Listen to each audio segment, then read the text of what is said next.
Lisa, this is our gym space. So I thought I'd shoot this little video so you can get an idea of how big the room is, how big the space is, and give us, I guess, some feedback or some pointers or some things that we're probably missing.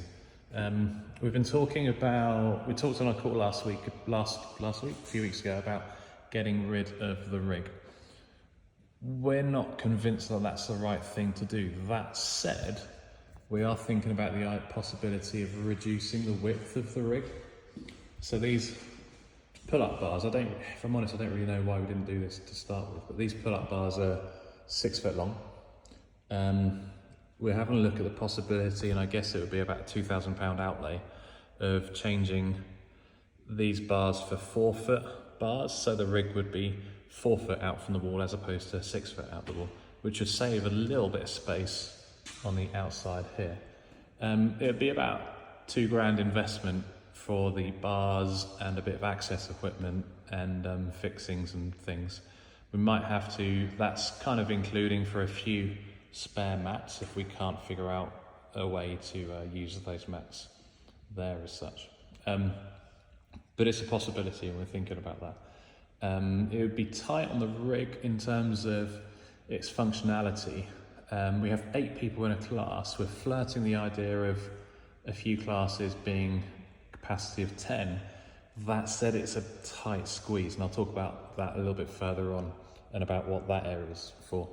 But with 8 people on the bar, we can get people practicing kipping and don't have to worry so much about the timing of the workouts, because even if all 8 people are on a bar, if they're close by, then one person goes there and the other person goes on the other pull-up bar there, just to create a bit of space for leg raises and things like that.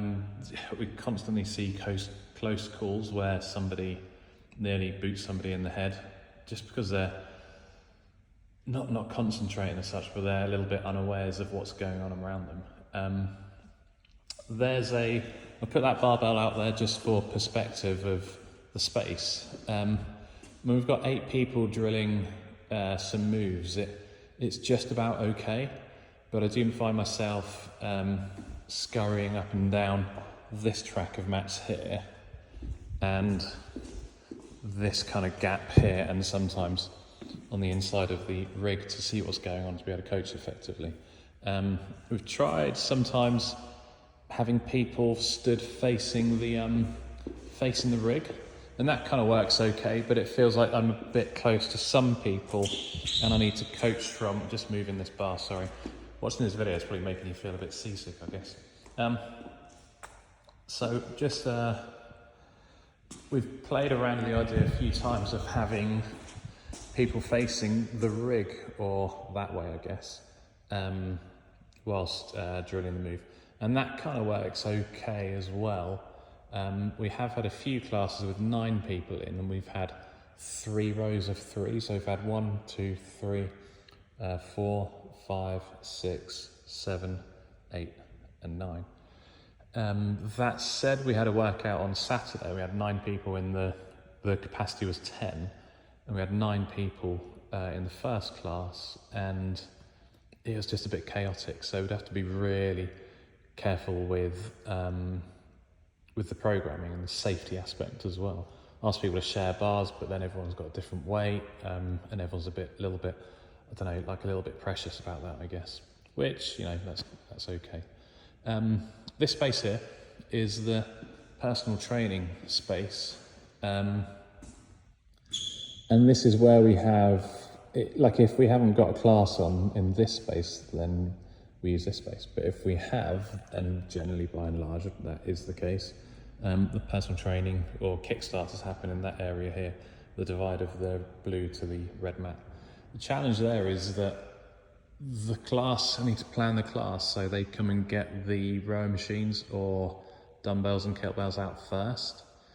If we take our eye off the ball with that sort of thing, then the high-paying client has to stop what they're doing whilst everybody herds in and grabs a barbell and dumbbell, which is a challenge. Everyone's fairly good-natured about it, but it's not ideal. It's not something that we're like comfortable with from that perspective. From that end, we've got a couple of possibilities. First one is probably a non-starter.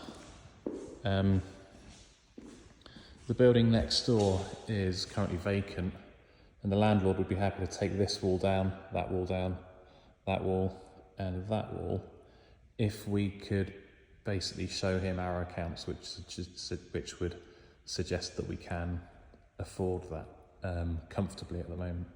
At the moment, that's just not the case. We just haven't got the financial depth to be able to achieve that. Maybe this time next year, if it's still available, but it probably won't be, let's face it. But it's something that the building that unit became available 3 months ago now, I guess. To my knowledge, no one snapped it up, and apparently it's had lots of interest, but things are a bit quiet on the commercial rent front, I gather, just from talking to the agent. Yeah, if it's still available in 6 months, it hasn't been filled in 6 months, and we might need to, we could revisit that a little bit more comfortably. The other option that we are looking at the moment as well is knocking through this wall up here and turning that into gym space.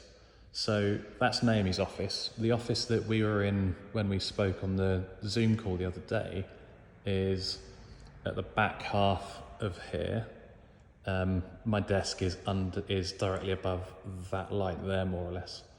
There used to be a mezzanine here, hence that kind of random doorway up there, and there's another one along there as well.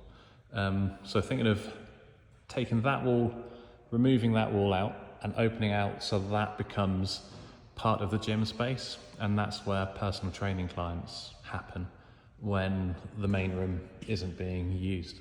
That would be ideal. The only challenge that we'd have is interference and noise with next door.